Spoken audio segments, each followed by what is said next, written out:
Hello. Well, hello. Yeah, welcome to Down South Anomalies. My name's Jay Katz, and I'm joined every week by my astounding wife, Aspasia. Yes. And we have one proud, patient, and absolutely generous individual with us. We do. And we have to thank Brian King Sharp from Weird Encounters to bringing this man to our attention. Absolutely. And Brian, you are a very generous, beautiful person, and we don't intend to step on your toes, but we have grabbed this man for this podcast. It is Carter Buschardt. That's it. Now, Carter, Your Highness. no, yeah. And now Carter is actually trained as, was it a herpetologist, Carter? Were you a reptile? Yeah, I studied herpetology in college until I got the rock and roll bug. I decided I wanted to play music, which I was not allowed to as a child, or I was restricted. So I got the bug, and I was on the road for 18, 20 years of my life just playing rock and roll, having a great time. Fantastic. Now you're a stand-up comedian as well. You've actually and you've become this profound researcher with an incredible scope in being able to perceive that we're not just dealing with something, and no offense to all the researchers that perceive this primarily as flesh and blood, but we do not need to neglect the myriad of other reports that say that something else could be going on. So as the extraordinary anthropologist in the rough that you are, you have taken... Oh, anthropologist now? Well, biologist, zoologist. Yeah. And I think because of the dereliction of duty or the suppression of this information out there in the public, that people like Carter have actually fulfilled the role Picked up that the gauntlet. science should really be doing. And that is one of the most profound things to me, is that the common man, and I don't need to call you that because you're far from common, but the common human being has actually had to become the scientist out there in the field. Or the researcher. Now, Carter has investigated in his film research, his field research, literally hundreds of cases. And during COVID, did one of the most constructive things you could do. That is correlate those cases and come up with 3 incredible books, Evidence of an Enigma, 1, 2, and 3. So maybe we'll just have a peek at those covers whilst Carter tells people how to go about finding. No, we've got them here. There we are. Look at them. All of them. No, but let's go through them singly. Start at the first one. Yeah. Now, Carter, where can people find this, purchase this? You can go to my website, sqexplorer.com, sqexplorer.com. And you know what that website is used. I noticed that you were saying to Brian that website's in development, but it's actually a great website as it stands at the moment. I just got it finished. I literally, like yesterday or the day before, finally, so it's done. Yeah, this is the third one is so astounding. You will actually see that in motion. Yeah. And what I'm going to do is actually get you quickly to explain this to us, and then we're going to go to the elephant in the room in terms of our last week podcast. And Carter's going to be a commentator with us as well. Okay. And the great thing is, there's only 4 seconds between these 2 shots. Yeah, and I've got so beat up over this, and like I told you earlier, that's how I know I'm doing something right. Right. Now, this guy called me 2 years ago, and he sent me the first photo I had was only this one. I'll put that of the handprint. Yeah. And the landowner. Now the guy in the picture up on top is the preacher. Right. He is allowed, they're very, very good friends, but he hunts the property. They have about 30 cameras. And on this day, what he was doing was going out and checking batteries, SD cards, tightening straps, just, making everything was, and taking, if an SD card was full, he would take it out and put another one in, just, doing his duty. And so when he sent this photo to me, all I had was this one here, and that's a U.S. time. It's 3:12 and 40 seconds in the afternoon. And he goes, I think I have a photo that shows me walking And it's about 10 or 12 seconds later, the Sasquatch is right behind me. I said, well, that'd be awesome, preacher. See if you can find that. Send it to me. Well, he found it. He goes, I was mistaken. It wasn't 10 or 12 seconds. It was 4. Yeah, right. I get the chills and I almost get kind of misty eyed when I tell this story because, and everybody is screaming fake. There's no way, and it's, the preacher, that's not his nickname for no reason. He is the town pastor. Right. That's so his job. I looked him in the eye and I said, preacher, I have to ask because I'm putting my neck out there and your reputation too, although no one knows who you are. This was not staged. You didn't get this from somebody and they sent it to you. He goes, Carter, nope, don't ask me that again. I mean, he was, but I had to ask, and Jimmy, the other guy's name, which is not his real name, they're just as honest and sweet. And if you knew the pedigree of the actual landowner, his memories and recollection and veracity would be beyond reproach, but I can't identify him for specific reasons. But anyway, what an awesome thing. If you notice the shadow where the preacher's walking, you see the shadow, you see the horizontal tree laying down in the background. On the hand photo, you see pieces, a bit of the tree that's laying down. This creature, by the way, bumped the camera because if you look in the upper right by his fingers, the trees look like they're moving, but they're not. I think he bumped the camera because the shadow is not quite the same. It knocked that camera when it either materialized on top of the camera or it just was there and he didn't see it and it bumped it.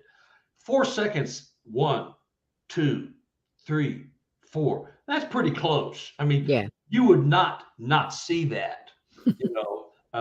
And so, but he didn't see it, he didn't sense it, or hear it. Now, the other thing you mentioned on Weird Encounters is that you can actually see that the trees in this second shot are bending. Something is affecting that environment, which might be that notion of like the dark matter, the materialization, the quantum entanglement. Who knows? We are not scientists. Well, but if they're materializing and dematerializing, they're using some sort of, something to do that. All of us know that there is an incredible amount of effect in the electromagnetic spectrum. Absolutely. And, even the flesh and blood researchers would tell you that they have had problems with their equipment to try and document this species. Yes. Yeah. I think another thing that this really simply equates to us is how can something that is a relic hominid of this size and this amount of sightings worldwide remain so elusive unless we are stepping into some other field of inquiry and science. It's people are always like it's either flesh and blood or it's got it's paranormal. It's like, why can't it be both? Why does it have to be one or the other? And you know what? The jury's not in yet. No, people. it's not. Of course it's not. So the worst thing to do is character assassinate and demonize people who, against all odds, out of their own finances, are picking up this dereliction of duty by science, by the authorities, the bodies, fish and game, national parks. These people are stepping out on a limb and they're actually becoming a target. You put your head above water and you become a target. And I am deeply saddened, frustrated and angered by that. And it is absolutely ridiculous. You can agree to disagree with somebody, but you don't have to. You don't have to be a vehement hater or a troll, or just let people believe what they want to believe, just like you're being allowed to believe what you want to believe. Yeah. It's really that simple. Yeah. So we the other night were looking at Untold Radio's Jeff Meldrum interview, and we glanced across to the chat room and nearly died at what was being stated in the chat room. And my thought was, turn that chat room off. Yeah. It is a distraction. It is full of negativity, and everyone's using a pseudonym. And so I'm going to tell people my real name now. It's Jamie Leonardo. I don't hide behind a pseudonym. No, of course All not. right. Let's excuse this, Carter, because we were meant to do this podcast with Chris and we've got our time dilated. We are going to do it with you, but we are going to refer back to a mini episode we did last week. As soon as that second object was shot down over Alaska. Yeah. Now, everyone would be aware that President Biden this morning has got up and given us an incredible amount of vacuous information that literally tells us nothing about what has occurred. Yeah. And yesterday, the classified and declassified briefing on these 4 objects went before the Senate. And again, it was very strange. It looks like it took me back to a period of incredible radio and creativity in America, the Mercury Theatre. Let's have a look at what happened the day after Orson Welles and the Mercury Theatre put H.G. Wells broadcast that. Okay. Let's just have a little look at that. Of our shows were more intensely dramatic. Back to the psychological reason back. I simply don't know. I can't imagine. I mean, you must realize that when I left the broadcast last night, I went into dress rehearsal for a play that's opening in 2 days, and I've had almost no sleep, and I know less about this than you do. I haven't read the papers except What was the first inkling you had that something was wrong? After it was over. Indeed. Were you aware of terror at the time you were giving this role? Were you aware that terror was going on throughout the nation? Oh, no, of course not. You know, we did Dracula, and it seemed to me during Dracula I had high hopes that people would react as they do in a movie of that kind, and I don't know that they did, particularly, and so I'd given up. One doesn't believe in the radio audience much. You don't know that whether they're listening or not. You have no idea how many people are listening or what they're thinking. I had every hope that the people would be excited as they would be at a melodrama. But, yeah.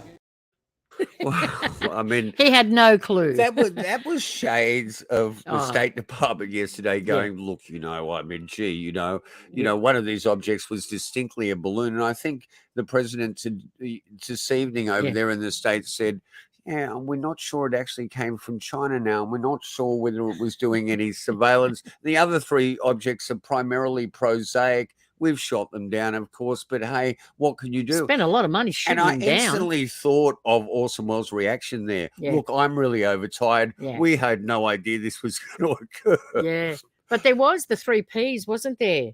Panic, paranoia, and patriotism. Just all shot up everywhere. Well, those missiles cost $400,000 for one missile. I know.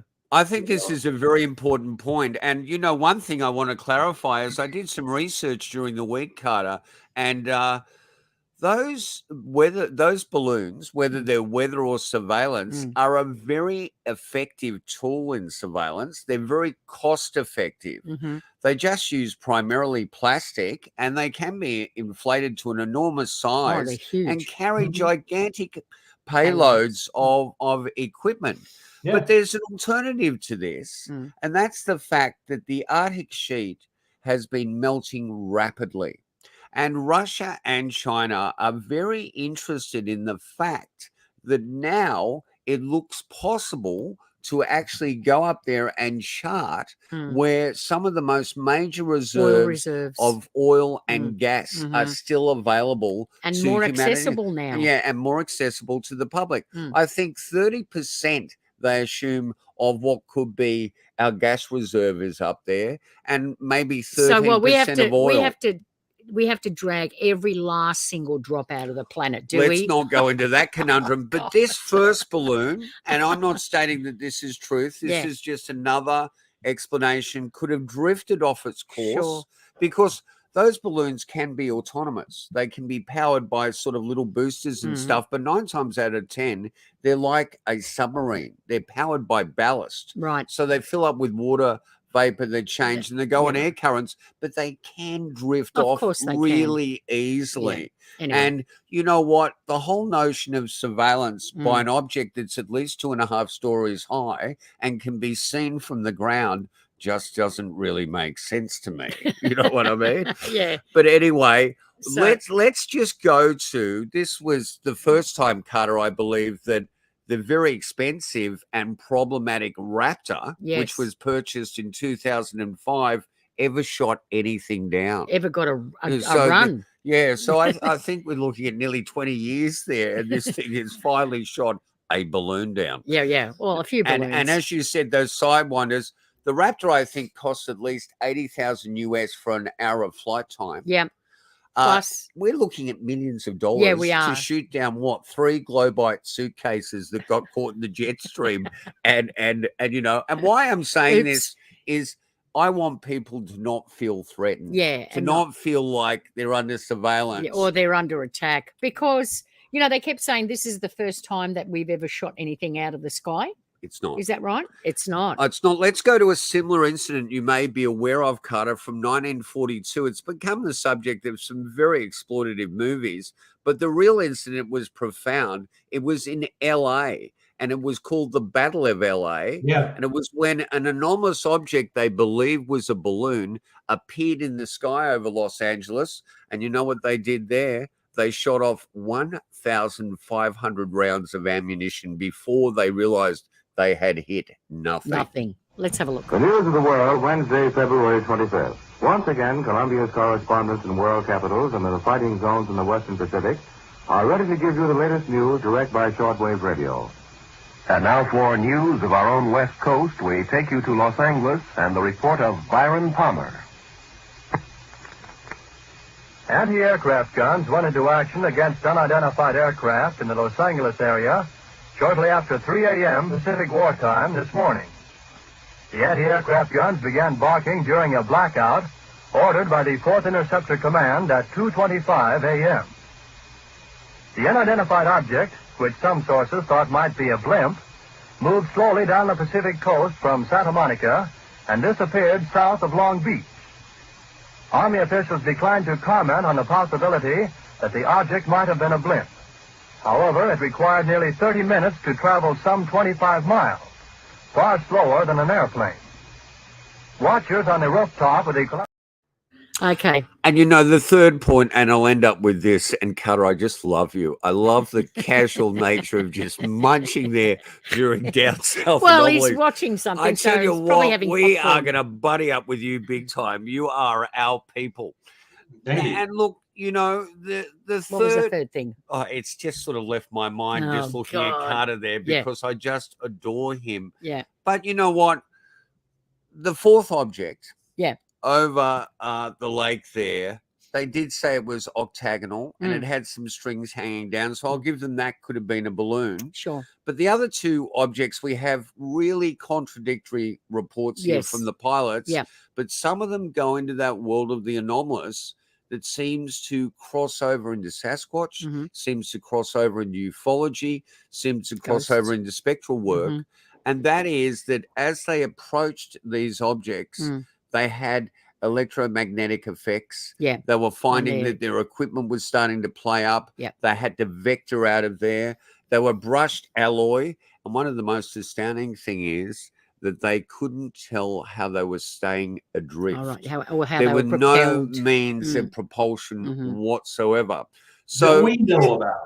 That we know about. Yes. Exactly. Yes. So can we ascertain from this that two out of four anomalous objects in the sky remain anomalous? Yeah, we can go there. But we've been told that the other three may never be found. Yeah. And that they are possibly just prosaic. But here's the big takeaway on this. NORAD actually had an extraordinary moment. Can we just play you that very quickly? The last piece on Anything here. that approaches North America, if it's unknown, I'm going to go identify it and assess, is it a threat? If it is a threat, I'll shoot it down. If it's not a threat, the kinetic military threat that we talked about earlier, it's not committing a hostile act or hostile intent, then we'll have a broader discussion. Because you still haven't been able to tell us what these things are that we are shooting out of the sky, that raises the question, have you ruled out aliens or extraterrestrials? And if so, why? Because that is what everyone is asking us right now. Okay, thanks for the question, Helene. I'll let the intel community and the counterintelligence community figure that out. I haven't ruled out anything. At this point, we continue to assess every threat or potential threat unknown that approaches North America with the attempt to identify it.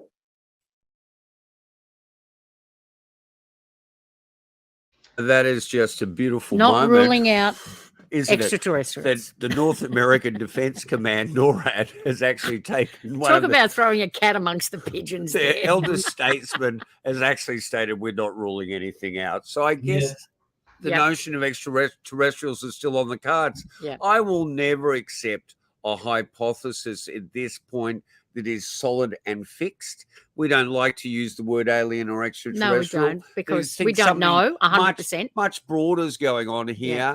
And you know what? Neuroscientists will tell you that we are yet to discover what the human mind is. How can we extrapolate on anything else? But here's the big takeaway. They have mentioned in America that what they need to do now is remove the filters and extend the radar. As a ufological investigator with over 3 decades, I am aware that civilian radar has incredible limiters placed on it. Limiters so air traffic controllers are not distracted.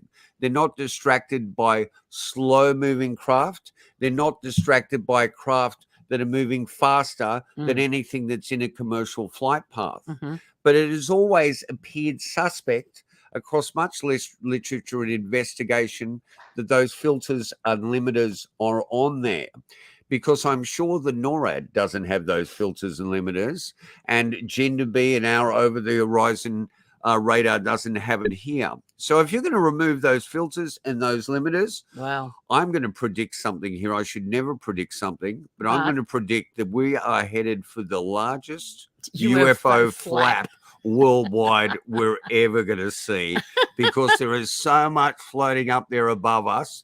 And all of us are aware of profound ufological cases. Absolutely. If one of those cases, like Travis Walton, is real, and I've met Travis, and I feel that he is a sincere individual, then watch out, humanity, removing those filters. Here we come. You've let the genie out of the bottle. You've let the cat out of the bag. Yeah. Yeah. Well, I've got in this last book, the story, A Trip to Outer Space. One of my witnesses was in the military, and his job was to be sure those filters were kept on at a certain level, and those levels were locked because they did not want them to see what was really going on. Because, a guy that's just operating a radar screen is just kind of on the lower end of the food chain in the military, world. You're just a grunt. You're monitoring the screen, doing your shift. And, if you see something, they got too many distractions. So they just put filters on him. One of his jobs was to oversee, the shift changes and guys coming in, not touching anything, any buttons or anything. They just sit down, put on their headphones and start monitoring to make sure that the filters were on, so they could not see what was going on in the background. He said there was stuff going on in the background. My job was to make sure they didn't see it, because they were not at a need to know level of clearance, just the enlisted personnel or whatever level you're at to monitor the screens. So, but I have one of the witnesses in my book, and he was in the second one too. I repeated him. I have 2 reports of missing time with the Sasquatch event. 6 now, hours. this is really interesting to me, because in the late 80s, early 90s, other scientists investigating this would find similarities. One of the first people we came across was Dr. Kenneth Ring. Yes. Who was investigating near-death experiences and found, in terms of the abduction accounts, there were acute similarities, and one of them was missing time. Now, I don't want to repeat what you've done in that recent podcast, but I would love to actually hear one of these missing time stories, because I think it's really important for people to know that this information is consistent across this whole scope of it phenomena. is. It's just now starting to be talked about. So sorry to interrupt, but for it. My guy, after I did the first book and I started doing the podcast thing, people just coming through the woodwork, like, oh my God, I got to tell you, I got nobody will talk to me. And so this guy calls me. He's up in the Northeast, probably up in Chris's neck of the woods, up in that area. Fairly well-off guy. He owns his own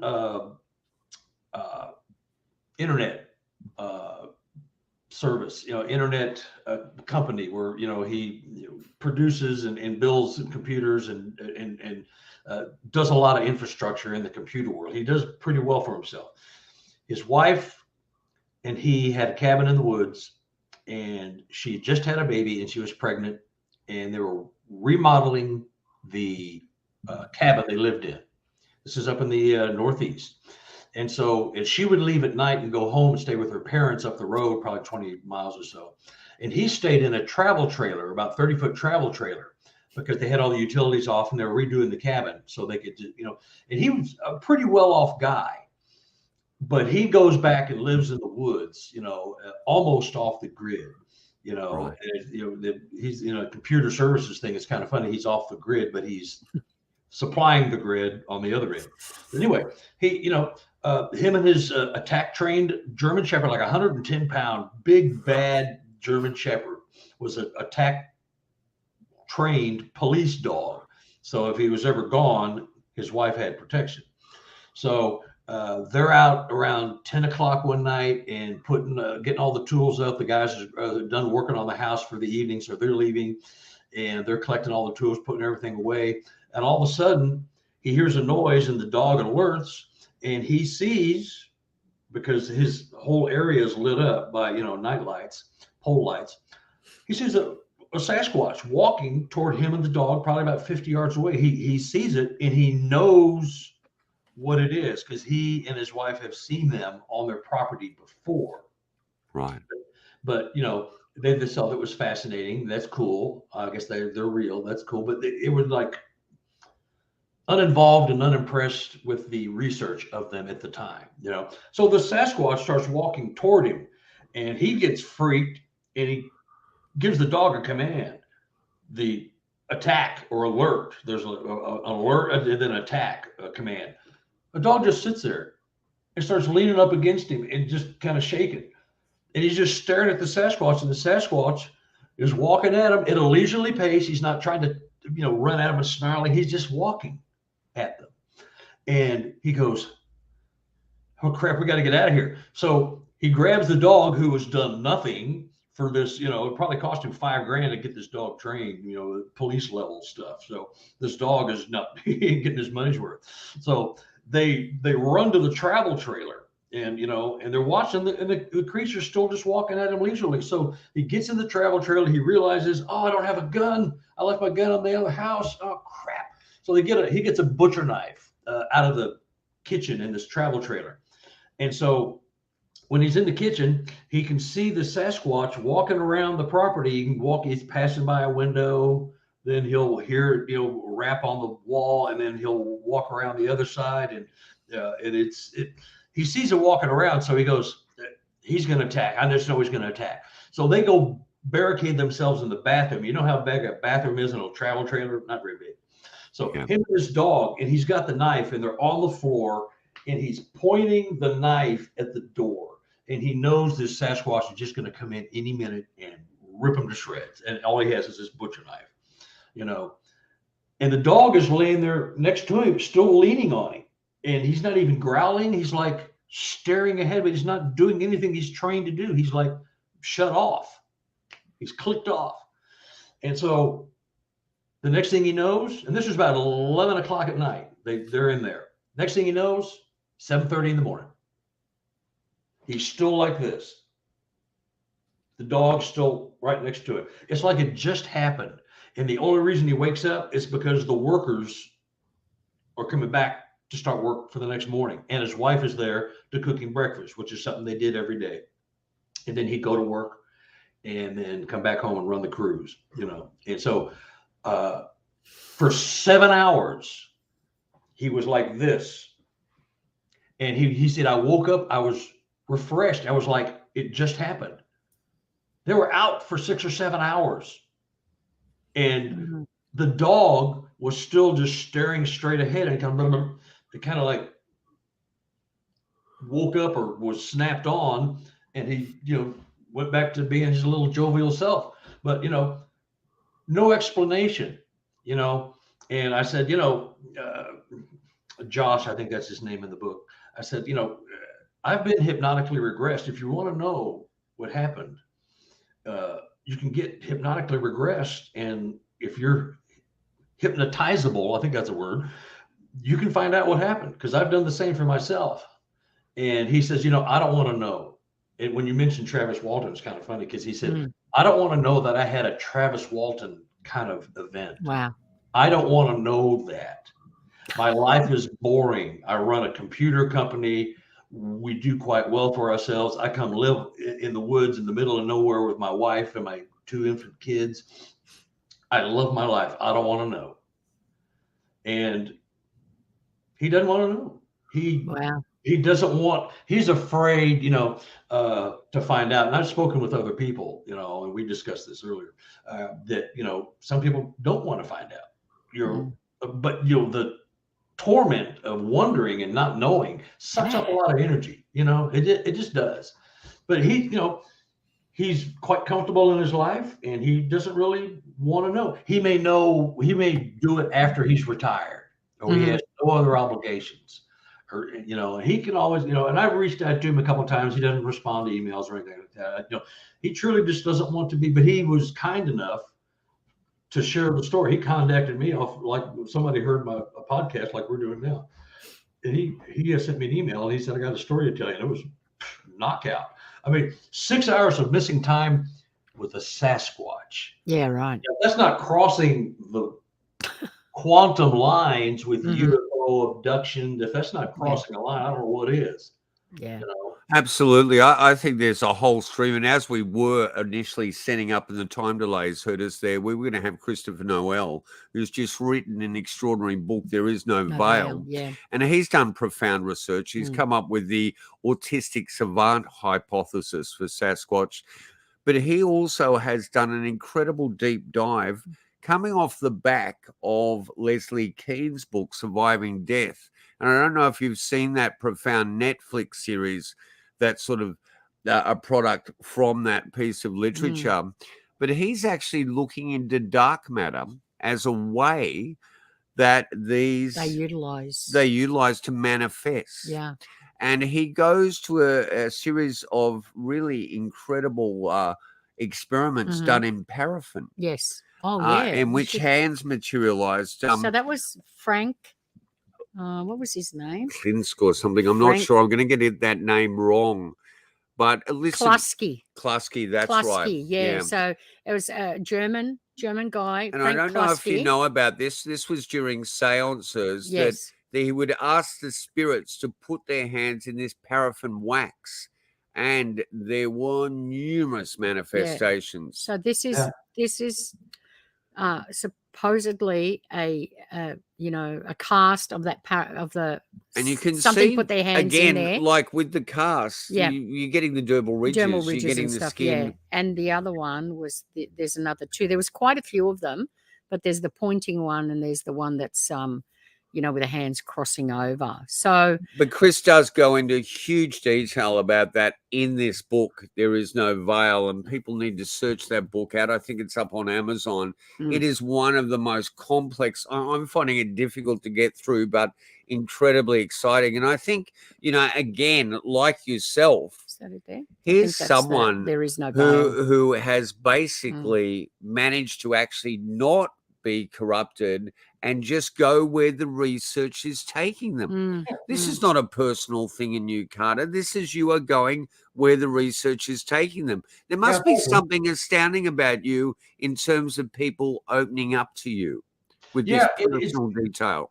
And that's what that's what they want. They just want, some of them, have been sitting on this stuff for 5, 10, 15, 20, 30 years, several generations. I can't talk to my wife. She laughs at me. I can't talk to my husband. He laughs at me. I can, my kids, everybody, my coworkers. So they just shut up. And there's some incredible evidence that is locked up. Now,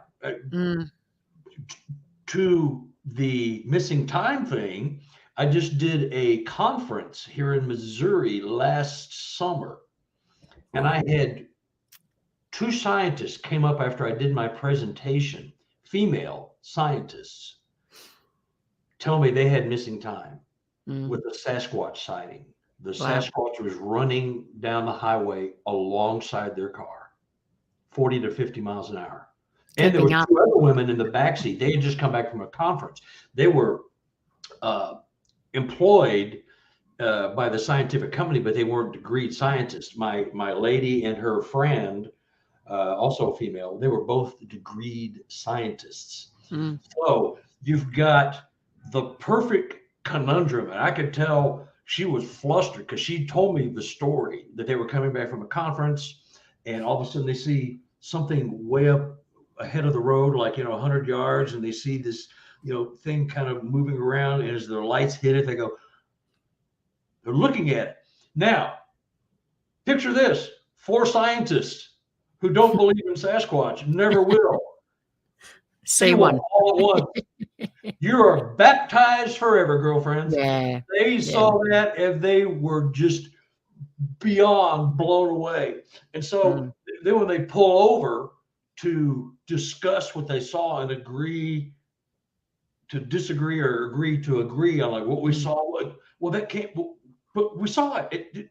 So they couldn't talk themselves out. They realized they lost an hour and a half from the time they saw the creature until they got back on the highway, which they knew in their head was like 10, 15 minutes. Yeah, right. They lost an hour and a half. And she couldn't explain it. Her co-scientist couldn't explain it. I mean, I snickering to myself now, but I mean, I can imagine the conversations that aren't being had, because you are scientists who are avowed skeptics of this, at least the ones that I come into contact with. Well, we don't have a type specimen, so these things, they're just theory. Okay, well, that's great. But look at all this peripheral evidence we have. It's evidence that something happened. It's not like your little scientific word for evidence. Well, we've got to have this. Screw that. These people are telling us things that are happening. So you have to, if you're not going to take it as your precious evidence, take it as evidence that something happened. And this is evidence of an event. It's not like your scientific where you've got, protons and neutrons and a nucleus and, all this DNA and all. It's a proof that something happened. So it was hilarious, that she was admitting. I said, I was adamant that this is a bunch of hooey, and they're driving from Missouri back to Oklahoma, where they're from, and this until the hooey is chasing your car. And you know what? This is very similar, and runs a parallel line with the history of ufology. I mean, early in the piece there, when you first go about to entertain these ideas, all of us want to keep a shred of rationality. We're so worried about our credibility out there. So longitude, latitude, elevation, size of the object, but do not go back with the eyewitnesses to their home, because paranormal things are occurring. They're having objects apport out of nowhere. They're having poltergeist activity. All their clocks have stopped at the moment of the sighting. Well, that was the thing when we started, when we started doing UFO cases. So people would ring us and say, I saw a UFO, I want to talk about it. So we'd go to their house and, they'd take us out, they'd show us where they were standing, what they saw, how big it was, all of that sort of stuff. And then we'd finish, and then we'd sit down, we'd be having a cup of tea or coffee and chatting away, and they'd say to us, "Oh, by the way, we're having a lot of ghost phenomena in the house." And we'd be like, "What?" This is very early on. So we're like, "What are you talking about?" And then we'd think, why are these people saying now they're seeing ghosts as well? They've got ghosts in the house. Is there something wrong with them? What's going on? And then later on, we got into the ghost thing, started looking into that. And so then we had people would ring us up and say, "Look, I'm having ghost manifestations in the house and I'm really worried about my kid," and blah, blah, blah. So we went out to this one particular woman's house where her son was seeing these ghosts in his room, and we found that there was the electrical box was right up in the corner of this kid's room. And anyway, we went through all the stuff and then finished, sat down, having a cup of coffee and just chatting away. And then the lady says to us, "Oh, by the way, I've been seeing UFOs as well." And we were like, what is going on? And then after that, and we heard that quite a few times, there was this, cross-pollination. And we just thought, this is all, it's connected somehow. There's some connection here. So you can't, we stopped going, oh, if these people are seeing UFOs and ghosts, then, maybe they're not so credible. We just went, no, there's something going on here that's, bigger than us, that we don't understand. We have no comprehension, but it is all connected. And if I can just run on the end there. Yeah, I didn't say it enough. What Carter was saying as well is that the most difficult thing, excuse me. Choking. No, I've got it on the screen. No, just drying up. Yeah, that'd be great. Well, the most difficult thing is that if people are not prepared for this, it is consensus reality collapse. And this can create all sorts of mental aberrations in their behavior.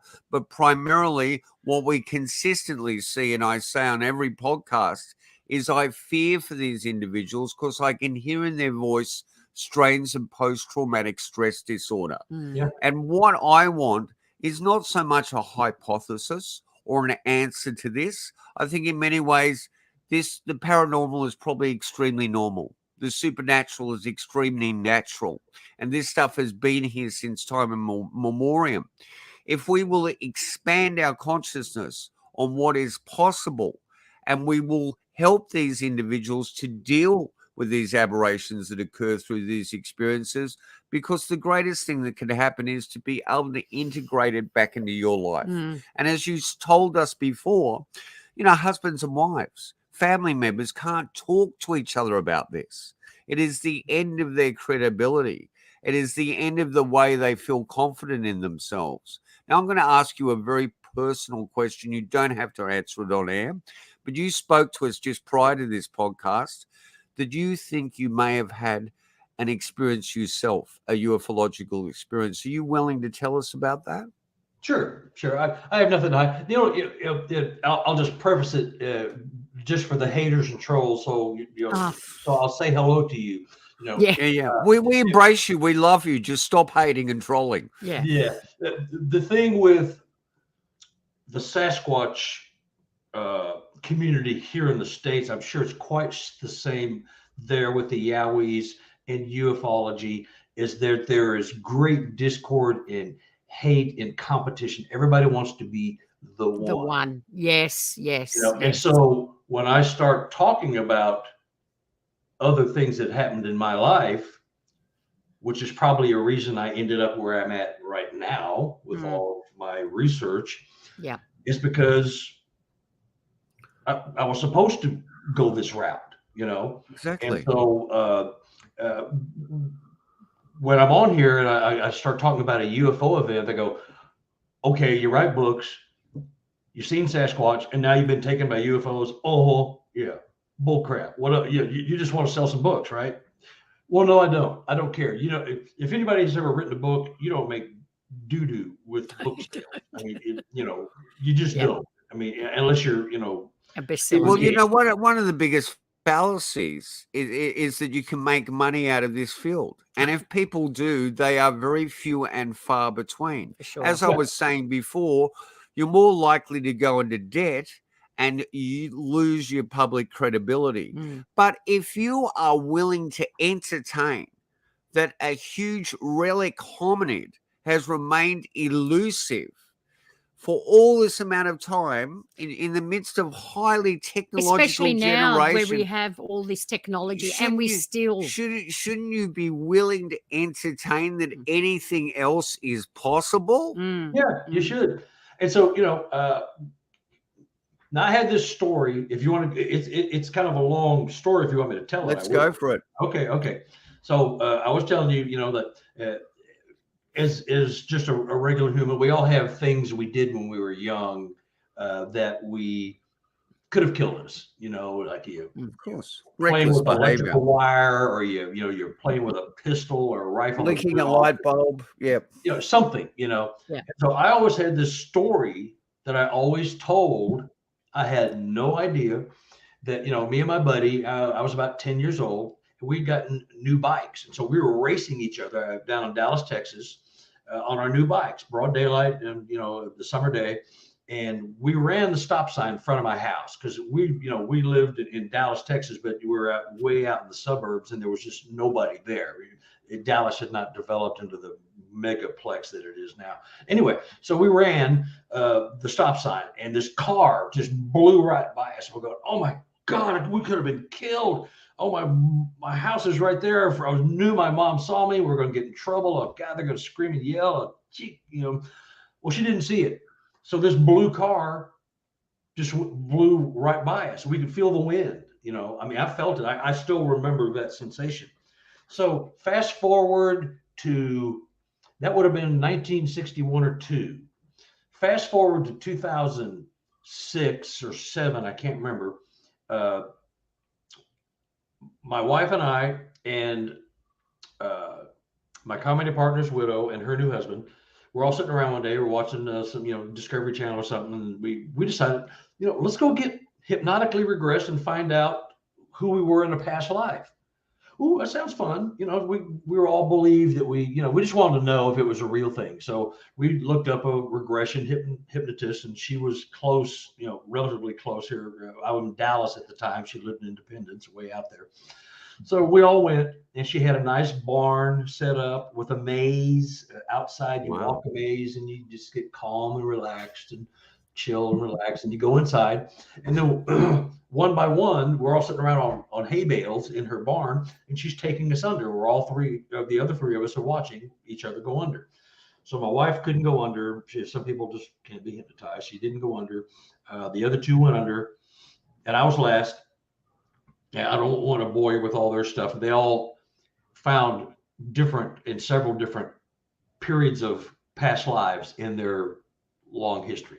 So I go under, and it took me forever, at least 30 minutes for me to go under.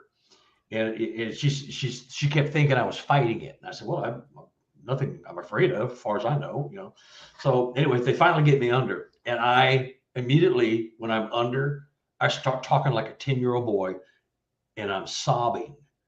I'm just tears are running down my, and I have no idea. I'm out.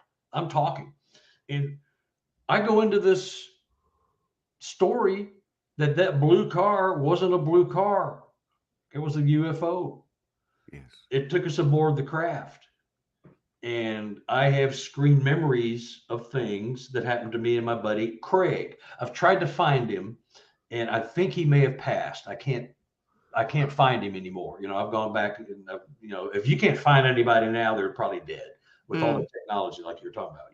So anyway, Carter, can I just ask you, when you were under and it was happening, were you aware of what you were saying? Were you? No. You weren't. So okay. No. Yeah. No, I had no idea until I woke up and they brought me out. And right. I was. And then, so when you woke up, did you know what you had said? Did you remember it all, or did they have to tell you? No. Okay. She told me. Right. Okay. Everybody was just staring at me like. Mm-hmm. Yeah. What did we just see? This is supposed to be a past life regression. I was supposed to find out I was a farmer in Poland in 1800 Yeah. or something. Yeah. No, I was taking on a craft, with my high school buddy. So anyway, I was on board. I was not the one taken. I was not the one they wanted. They were after Craig. I was collateral damage. And that's what I told you. I went under with Dolores Cannon twice. Yeah. Right. And one of Very her respected. and two of her students. So I went under 4 times. I have all my tapes. Mm-hmm. So this is not like some kind of made up stuff. It was like Yeah, of course the real not. thing. So I'm watching them do things. I hear Craig screaming. I see the prototypical shadows behind a veil. These creatures are moving around, kind of scurrying around, and it's just very reminiscent of the typical thing you're shown on abductees. And so I'm hearing him scream. Now, one of the screen memories I had, because we used to always go fishing at a place called Joe's Creek in Dallas, Texas. One of the screen memories I had was I hooked him. I was trying to cast my fishing line in this pond, and I hooked him in the neck, and I was pulling his neck. I was trying to figure out why I thought I was caught in a tree. I was just going to yank it. And he's screaming and screaming and screaming. That never happened. No. That was a screen memory of a procedure that was being done to him. Right. Yeah. Right. The trauma of that. Yeah. And so the second screen memory was, now this was Castleman's Pond, and it was Castleman's Farm at Castleman's Pond. It was a huge place, and they boarded horses, and they had a pond and an old spillway from an old road that used to go through this. Anyway, we used to go. I was a nature boy. I started herpetology. I collected animals, all kinds. I loved animals. I was just knee deep in animals all the time. And so we fished in this pond, and there was a dike across the pond to keep it from this was the spill off from the pond where the horses and everything watered. So they wanted to keep it separate. So we fished down there. Well, on this dike one day, I remember seeing this beautiful 1800s leather covered funeral carriage that was supposed to be drawn by horses. It was just with the big brass lighting and all the fabulous, just really fancy, hinges, and very fine thing. That wasn't real. That was probably a screen memory for a craft, because I went back to Castleman's Pond, and I talked to somebody, and they said, "Well, we boarded horses." And the pond's long been built over now. It's a neighborhood now, but the old timer said, "Well, we didn't have that stuff here." But I whether you told me that or not, I knew that was a screen memory for something else, maybe another craft taking us back or something. The one time I thought we were taken 2 or 3 times. The other time I think maybe I had 3 screen memories for one event. I haven't, and I'm still listening to the tape. But Dolores Cannon takes me under twice. Her student, the one that took me under initially, I told you earlier, I woke up the next morning after going, wow, I can't believe that happened. I went into my office and I drew a reptilian. And it was a darn good drawing, and I cannot find it to save my life. I don't know what happened, but it was beautiful. And I scanned it and I emailed it to her. And I called her up and said, "Hey, did you get my drawing I sent you? I'm just kind of wondering what would I draw? I'm just kind of curious why I drew that. I can't handle this. I'm not equipped to handle this. You need to find somebody else." She was being nice. She said, she had just gotten her license. We may have been her first 4 clients or in the first batch, but she was like totally, yeah. This is what the end of the story is really interesting. So I go to another woman, hypnotist down in Springfield, Missouri, which is a couple of 100 miles south. I go under with her. I have the same results. She too suggested I go to Dolores Cannon, her teacher. So Dolores Cannon was, in Arkansas at the time, and she's dead now, of course. And she was expensive. I said, screw it. I gotta go to the horse's mouth. She's the teacher that's teaching all these people. I need to go to the teacher. So she takes me under twice, 2 separate times, 2 different trips, like several months apart. I was not the intended victim. I was not the intended person. They were after my friend. She said, you're not the one they wanted. You're going to find out what happened when it's time. Mm. And so, well, is it time now? Because now I'm finding out what's happening because you're just telling me I was abducted and this is what happened. She says, well, no, that's not what I mean. I mean, it's not time for you to know the essence of why you were taken. I said, Right. So what do you do with that? I mean, she's like the Taj Mahal of regressionists, her and Bud Hopkins. I mean, you just don't have any better pedigree than those people, And she was just a sweet little old lady. I really hated to hear she died. Her daughters still have her organization running there in Little Rock or where it is, Eureka. I'm not sure where they are. Anyway, Mineral Springs. I don't know. Anyway, but yeah, that happened. So, and the things I've seen and experienced with Sasquatch, the things that I'm hearing from other people that are telling me they don't want anything from me. They don't want their name. They don't want their location. They don't want any money. I give them a book. If they get in the book, I would give them a free book. I mean, that's all they want is to tell their story and have an open mind, discuss the possibilities from A to Z. If you can do that, that's all it is. And that's all about these books and the research. You just have to have an open mind to discuss it. You can agree to disagree, like we talked, but there's so much hatred and animosity and negativity and competition in the Sasquatch world. It's just ridiculous. I think it's all throughout these fields, and it's the mere fact that there isn't. We live in this reductionistic world where we all need instantaneously an answer. Yeah. We think we're the apex predator. We're not. And it's such a shock to realize that there's so much else around us. But what that experience is highly consistent with the ufological narrative. And the ufological narrative even gets more metaphysical when you have solid human beings feeling like they're actually being physically lifted out of their bed and moving through solid walls and windows. Yeah. And you know what? We have witnessed some incredible testimonies in our time. We have interviewed quite a few people in the media and television and radio that had huge profiles that would come to us. They would find themselves awake in the morning after one of these experiences with their clothes back to front. They would find themselves waking up outside locked apartments. Deadlocked doors. Yeah. We even found parents where their children, small infants, were found outside with that clothing backwards and stains on that clothing. So there is incredible physical evidence and there is a myriad of testimony to support these claims. No one's saying exactly what these are, but what you're doing is you're creating an incredible public service there by keeping these people anonymous, but giving them an arena for them to be cathartic.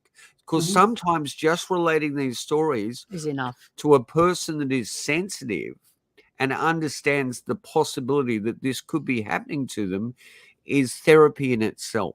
Yeah, it is. It is. Yeah. I feel very fortunate and I'm flattered that people are seeking me out, and putting their stories in. And because really the whole thrust is to get someone to read these stories and go, oh, that happened to Uncle Tommy. How come he never talked about that anymore? He used to tell that happened to me when I was a kid. I just now remember. I had a girl in this book. She had a Sasquatch encounter when she was 5 or 6.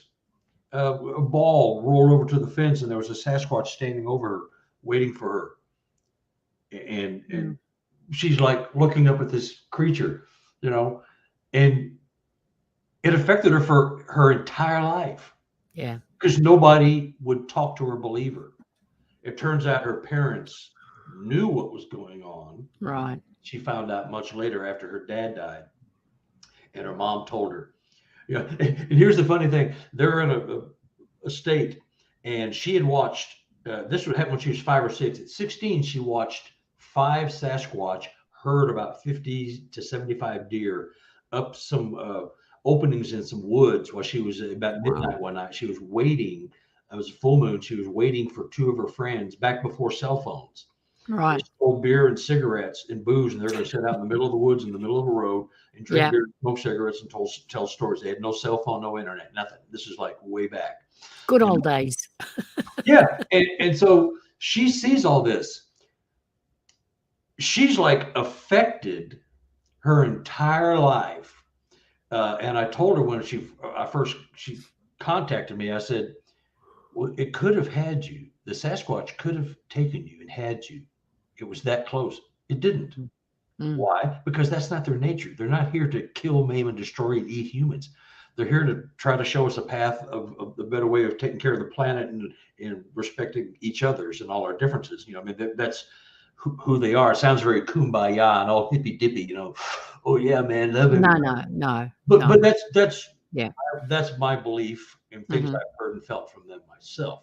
So she was like, no one ever told me that. No one's ever said they didn't want you.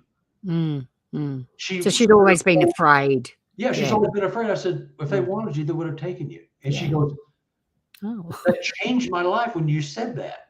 And she called in this report 4 or 5 years ago, and I just kind of sat on it because she didn't really want to talk, and then she did, and then she did up in the book. Should I go? Yeah. Sorry, our doorbell's gone, but listen, I will carry this on because this is incredibly profound, and I think the one thing that you are is you're an ethnographer.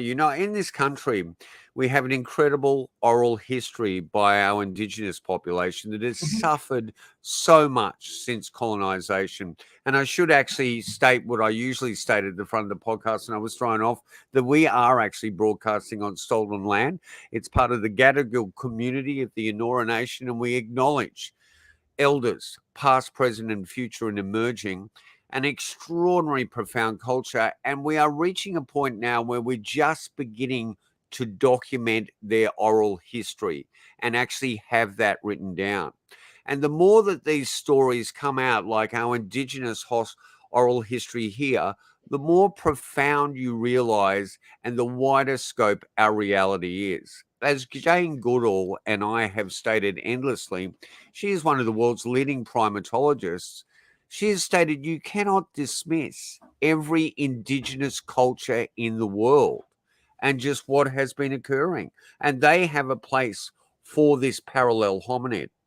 But I also think you cannot dismiss at least half of the reports that come in that deal with these wider paranormal aspects to this hominid. And you have done the world an incredible service and a very courageous service by going about and actually starting to document that material. Yeah, well, no, I appreciate that. And in the second book, which is actually, I think, the most mind-blowing story. Is that the one? Yeah. Yes. Yeah. I interviewed a gentleman from BC, British Columbia, Canada, and he had been on a couple of talk shows, and they kind of scoffed at him and blew him off. The quantum off the chart stuff he went through with his father for 30 to 40 years over his lifetime. Just mind-boggling. I'm talking about a Sasquatch that puts his hand through the window, zaps him on the forehead, and kills him and knocks him to the ground. He thinks he's dead. He's having out of body. He is up here looking down at his body. Stuff like that. Nobody wants to talk to this guy because, well, you got to be nuts, guy. He's as real and as honest as they come. He's affected to this day. He is 66, actually. We spoke here about a month ago. We've become friends, you know. I've never met him. I might meet him. I've been invited to a Sasquatch investigation up in BC in May or June. I'm not sure yet if I'm going, but I might get to meet him actually. But the stuff he and his dad went through, when you read some of the stories that him and his dad experienced, these Sasquatches were assigned to him and his dad to educate them, enlighten them, keep them, save them from themselves. And the story, I mean, it's way too long to get into here. I don't know how long we have, but it's probably a half hour or so, but way too long to get into without doing it some justice. But, you know, if you get the books, you'll read them and you go, oh my God. You know? Yeah. But nobody would talk to him because it was just way off the chart. You tell me that a Sasquatch sticks its arm through the wall and puts a dot on your head, boom, you're out. Oh, yeah, sure, buddy. You know, Carter, Travis Walton actually states today that what happened to him at the end of the day, he's begun to realize was an ambulance call. They had stumbled onto this object thinking it was a forest fire. His other workers had panicked, and he was a tenacious, rambunctious, and reckless individual at that stage. I think he was inquisitive. Let's say he was inquisitive. Well, he jumped onto a young bear a couple of days before that off the back of a truck. So it was just a freewheeling lad. And he was very inquisitive. But he realizes when that beam and that snap of like lightning, which is consistent throughout these things, and we've experienced that ourselves, that actually could have killed him. And being taken into that craft, they actually brought him back, repaired him and brought him back. So he realizes now that he was literally in the wrong place at the wrong time. And if we look at the story of Timothy Treadwell, who became the feature of Werner Herzog's Grizzly Man, we had a gentleman there became one of the leading specialists in the wild in terms of bear behavior. But he did something most people didn't do. He overstepped the mark.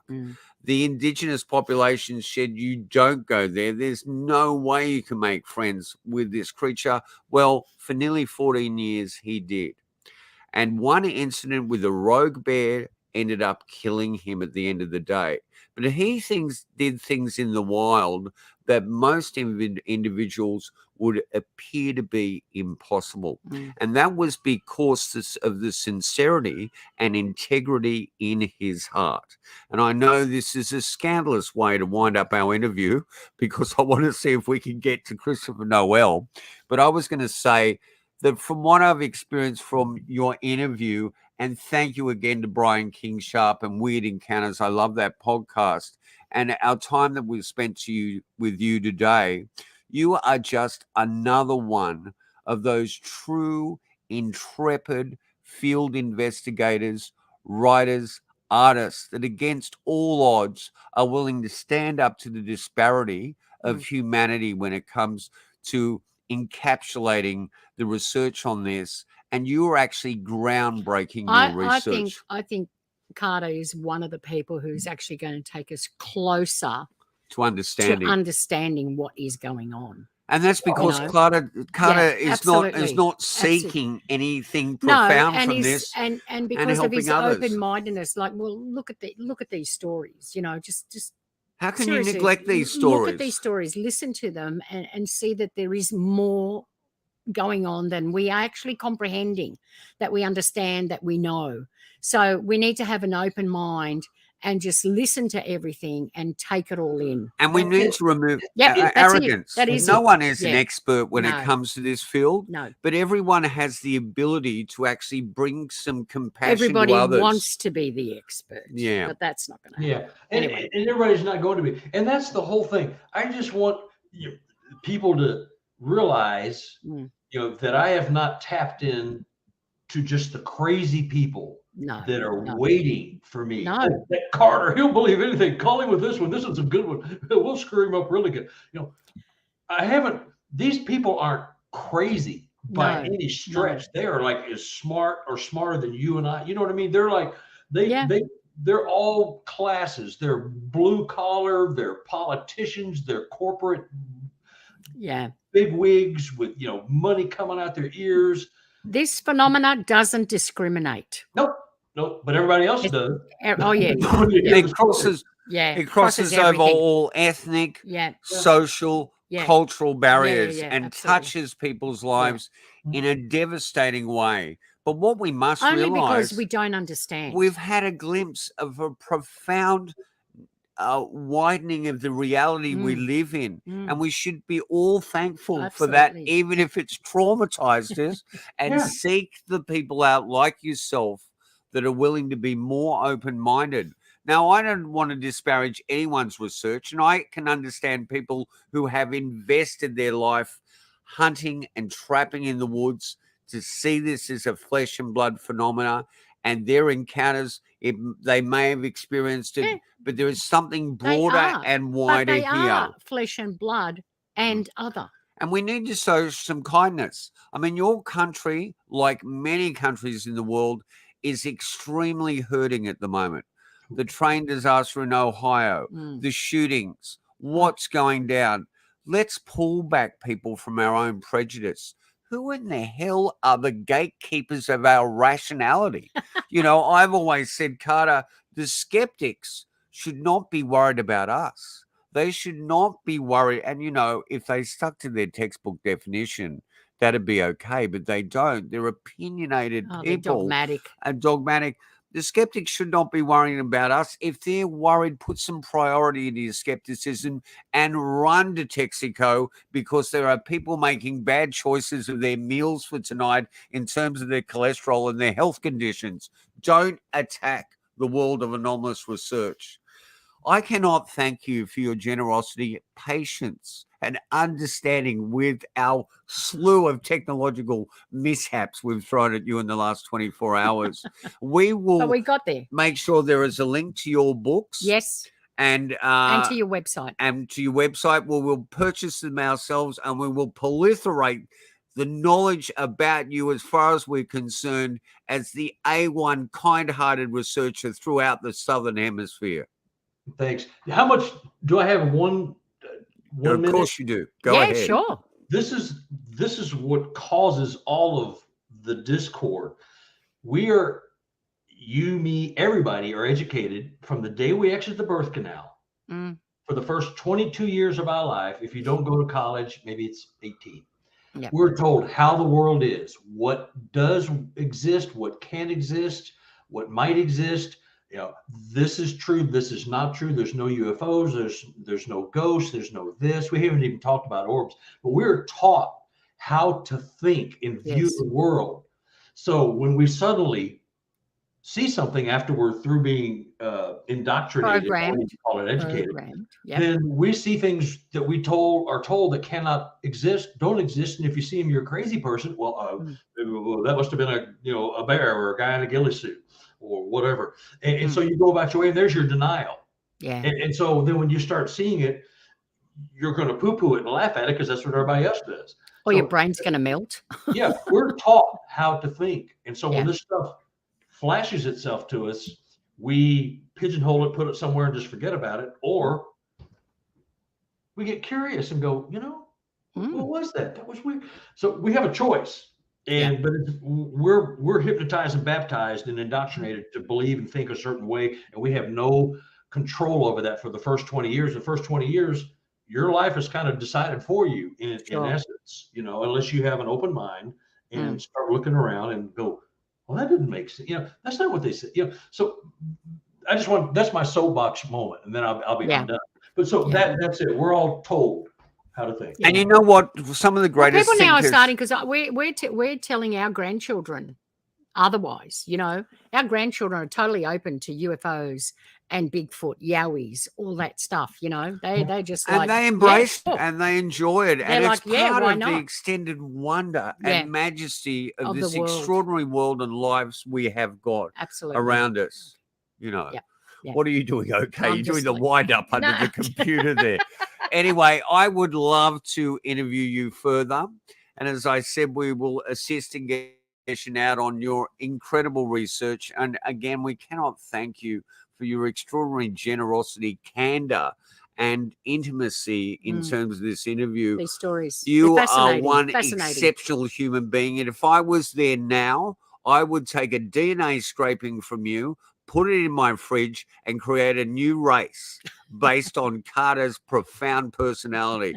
And it'd certainly zip up the consciousness of this planet. Well, yeah, that would be an interesting experiment. Let's just Wouldn't it be just? Anyway, have a great evening, and thank you so much for being part of Down South Anomalies on the Untold Radio Network. Send me a link when you can, and I'll say hey to Brian for you, and so I can share this with my folks. So send it when you can. Absolutely. Oh, we will send all that information. We'll let you know when it's up. Yep. Okay. All right, guys. Thank you so much. All right. Have a great evening and take good care. And thank you for being so generous with us, Carter. We really are extraordinary. Can we get the ending of this? Yes, we can. Worrying the hell out of me there when you were doing that. I know what I'm doing. All right. All okay. right. You've All right, been on kids. Untold Radio, Aspasira and Jay Katz with Yep. the extraordinary Carter Buschardt. And we will be back next week with another fascinating show. Enjoy it, Bye. guys. Thank you so much.